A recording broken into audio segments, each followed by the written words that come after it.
చేస్తున్నా. ఎట్టు చేద్దాం, కాసేపు వెయిట్ చేద్దామా?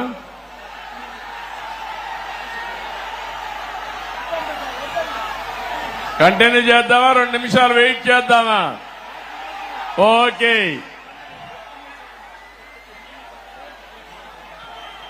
అలాంటిది మొన్న జరిగిన ఎన్నికల్లో ఒక హిస్టారికల్ ఎన్నికలు జరిగాయి. మన చిత్తూరు పార్లమెంటు చూస్తే 7 అసెంబ్లీలకు 7 గెలిపించి తిరుగులేని మెజారిటీ ఇచ్చారు మీరందరూ.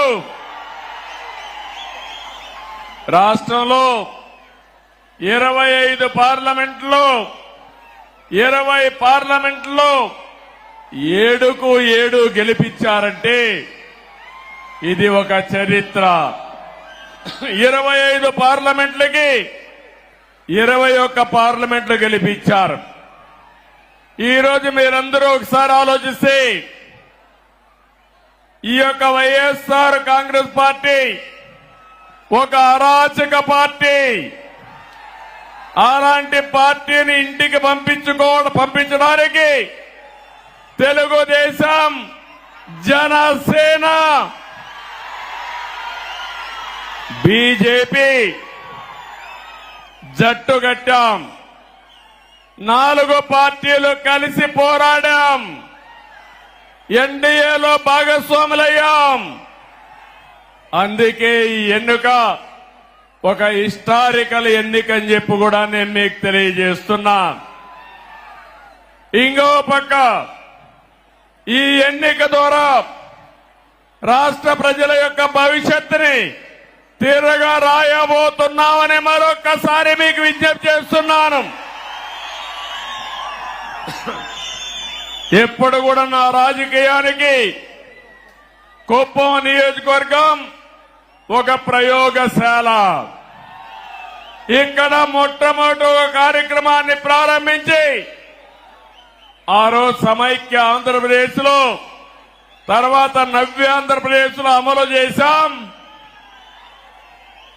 ఈ రోజు కూడా మళ్లీ మీ అందరికీ హామీ ఇస్తున్నా.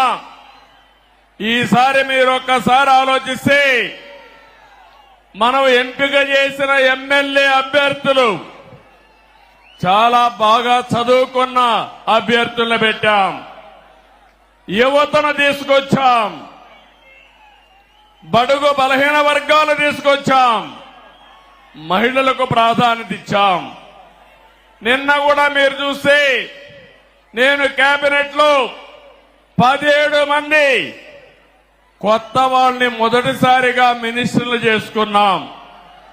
7 మంది అయితే మొదటిసారి ఎమ్మెల్యేలు, మొదటిసారి మినిస్టర్లు. అందులో రాంప్రసాద్ రెడ్డి రాజమన రాయచోటి నుంచి మొదటిసారి గెలిచాడు. మొదటిసారి ఎమ్మెల్యేనే కాకుండా మంత్రి చేశామంటే యువతకు తెలుగుదేశం పార్టీ ఇచ్చే ప్రాధాన్యతని మరొకసారి మీ అందరికీ విజ్ఞప్తి చేస్తున్నాను. ఇంకొక పక్క బడుగు బలహీన వర్గాలకు ప్రాధాన్యత ఇచ్చాం. సామాజిక న్యాయానికి పెద్దపీట వేశాం. కుప్పం నియోజకవర్గం ఉంది. నా సామాజిక వర్గం లేదు గాని ఈ వెనుకబడిన వర్గాలే నా సామాజిక వర్గం. 40 ఏళ్లుగా గెలిపిస్తున్నారు.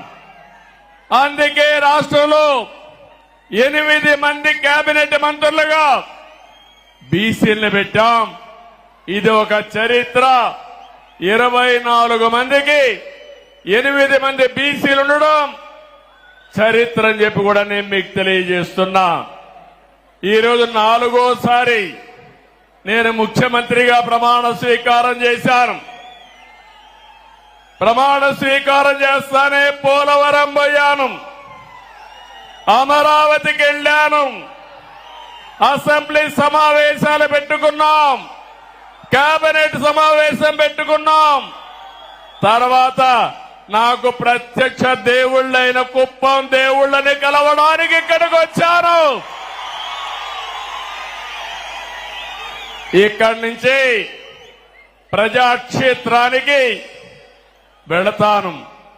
వెళ్లే ముందు మీ ఆశీస్సులు తీసుకోవాలని, మీ అందరితో కలిసి మాట్లాడాలని, మిమ్మల్ని చూడాలనే ఉద్దేశంతోనే నేను ఇక్కడికి వచ్చాను.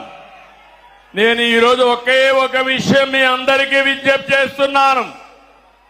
నేను మీకు రుణపడి ఉన్నాను. 5 ఏళ్లలో మీ రుణం తీర్చుకుంటానని మరొక్కసారి మీ అందరికీ హామీ ఇస్తున్నా, వాగ్దానం ఇస్తున్నా. అన్ని విధాలా అభివృద్ధి చేస్తాను.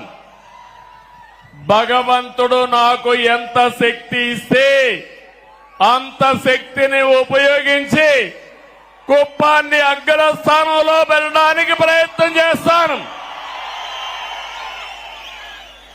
నా జీవితాశయం ఒకటే, పేదరికం లేని సమాజం, జీరో పావర్టీ.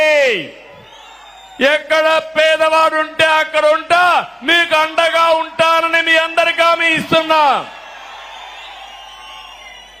అందుకనే ఒక్కసారి చరిత్ర కూడా మనం ఆలోచించుకోవాలి.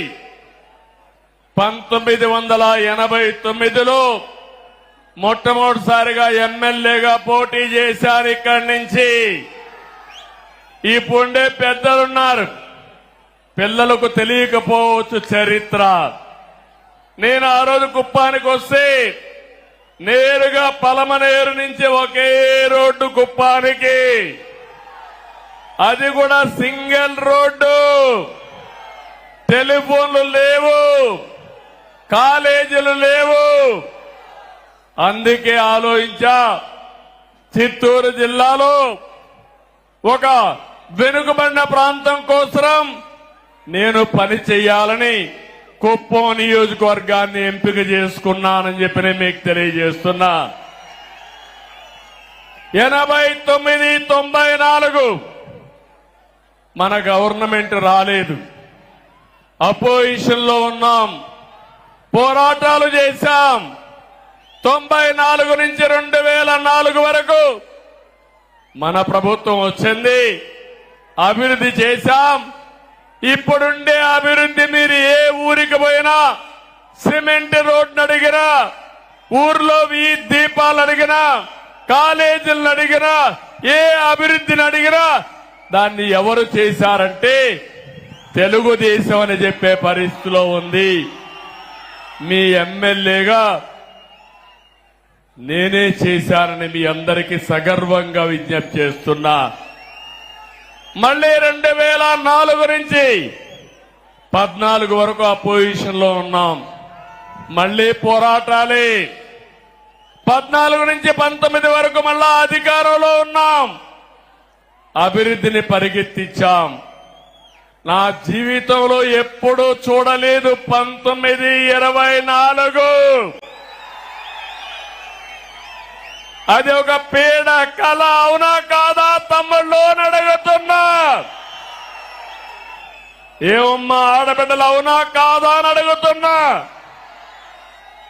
అరాచకం, అప్రజాస్వామ్యం, దౌర్జన్యాలు, రౌడీయిజం నా జోలికే వచ్చారంటే ఇక్కడ అన్నా క్యాంటీన్ పెట్టాం. ఇక్కడే అన్నా క్యాంటీన్ పెట్టి భోజనం పెట్టాలంటే ఫ్రీగా వైఎస్ఆర్ కాంగ్రెస్ నాయకులు చేసిన దౌర్జన్యాలు ఎన్నో ఒక్కసారి గుర్తుపెట్టుకోవాలి.